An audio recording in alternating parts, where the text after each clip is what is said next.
Hey guys, this is Rob, and this is episode 11 of Thaco Thoughts with Rob.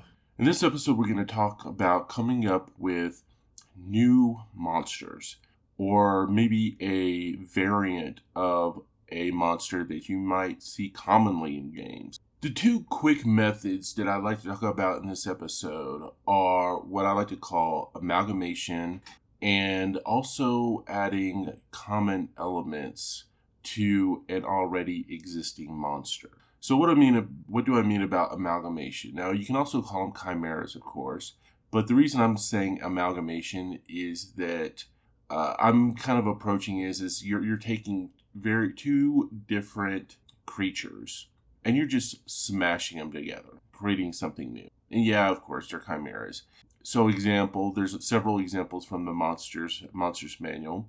Of course, the most famous being the owl bear. You combine an owl and a bear, and you come up with something entirely new. A couple of other fun concepts would be like the man scorpion or the dragon turtle. You see, you're just taking two nouns, slapping them together for a bigger noun, if you want to think about it that way. So just yesterday, I was thinking about this concept. It's like, what would be a kind of a cool combination of like common animals, and what kind of powers would they have? And so I thought of one called a skunk hawk, combining a skunk and some sort of predatory bird like a hawk.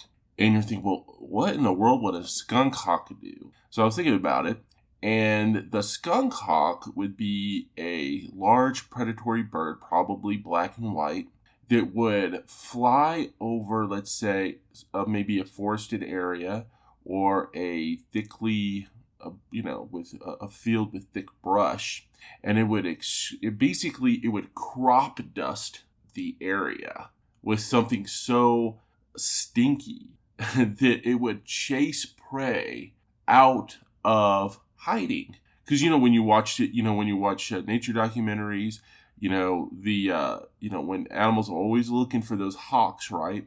And so they go and they hide in the brush, they hide under trees, things of that nature to avoid getting snatched up by the hawk. But the skunk hawk, fly over and crop dust them to such an extent that they're forced to flee their hiding place.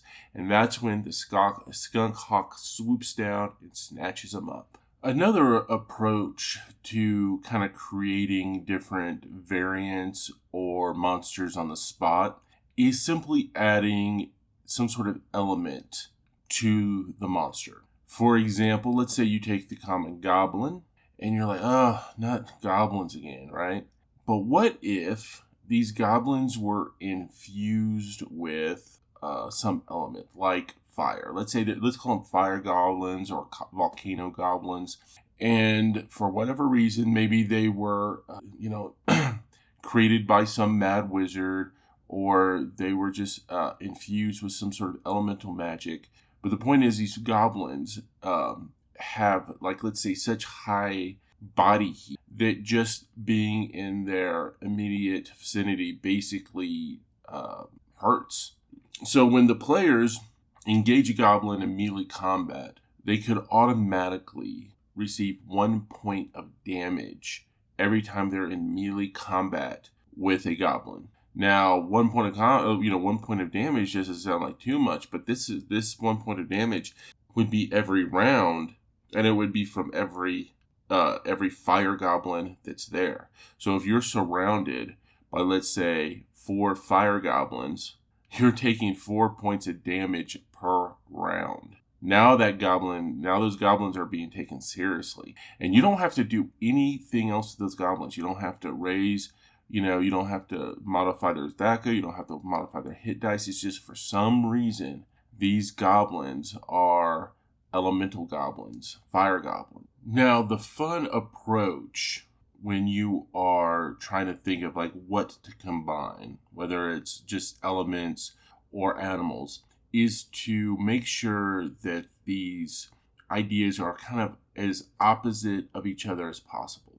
For instance, when I came up with the skunk hawk, okay, there's nothing there's not a lot that a skunk and a hawk have in common. So that's what kind of makes it a fun idea. It's like the owl and the bear. I mean, what does an owl and a bear have in common? Not very much. But when you smash them together, you come out with a pretty fun idea there.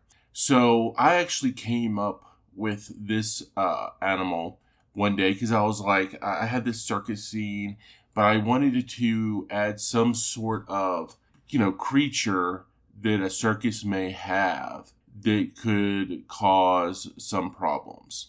And I just simply said, okay, an African elephant and fire. So there was this red elephant that shot flames out of its trunk, like 10-foot gouts of flame. And I said, I just kind of made this up on the spot. I called it a fire fit. And of course, the fire fit ends up escaping its enclosure, goes on a rampage, and the players have to subdue it. So some of you out there may be thinking, "Wow, this is lazy writing," or "This isn't very inspiring. Just looking at stuff and smashing them together, or just adding elemental aspects to something, and then calling it a day." But I want to remind everybody that a lot of the classic monsters that we have in Dungeons and Dragons came from just looking around and just say, well, this thing right here is now a rust monster, or whatever it happens to be. It's like we've all heard the story of how Gary Gygax basically took some plastic toys, and some other guys at TSR just took plastic toys that made no sense and just decided to make those things official monsters. So there's inspiration all over the place. And this is a really good method for if you're sitting there and you're just trying to come up with something real quick, like especially if you're, running a game on the fly and you don't want to sit there and kind of come up with an overly complicated creature. You just want to add just some sort of little surprise to the scenario, so you're not just fighting the same things over and over and over again. It's sort of like kind of the Kaiser Sose approach, if you think about it. Remember, I hate to be the spoiler of a movie, but this movie's been out for a long time. But Kaiser Sose at the end, he's creating this story by simply looking around an office and just drawing all these elements together. And it's the same thing you can do with monsters. Just look around and kind of decide what you can combine, what you can basically quickly mix in your kind of bowl of imagination. Don't just have a cow out there. You can say it's a crab cow. I mean, what the hell is a crab cow? You can come up with the idea yourself. Or you can say an earth bird, or an earth, I don't know. Like I said, you just have to basically think about, combining common animals with some sort of elemental power, and like I said, the fun thing is making sure that the element and the animal don't necessarily mix. Sure, you can say a bird that has some sort of air elemental powers, but that's to me, it's a little bit typical. But maybe a bird with some sort of, like I said, earth elemental powers. Maybe this bird, for some reason, has the ability to phase through natural material. Like, for instance, let's say a bird can phase through stone. So flying through a castle is nothing to it. And maybe the local lord is having problems because now you have all these stone birds that keep on infesting the castle because there's no way to keep them out.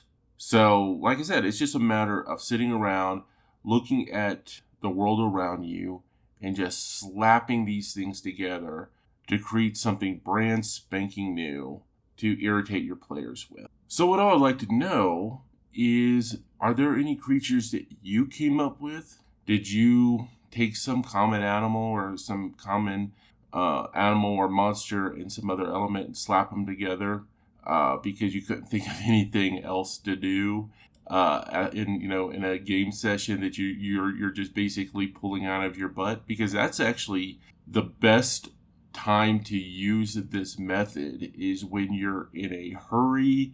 You're not trying to reinvent the wheel. You're just trying to add a little bit of spice to a creature encounter. So with that, use those mad scientific skills and create these Frankenstein creatures.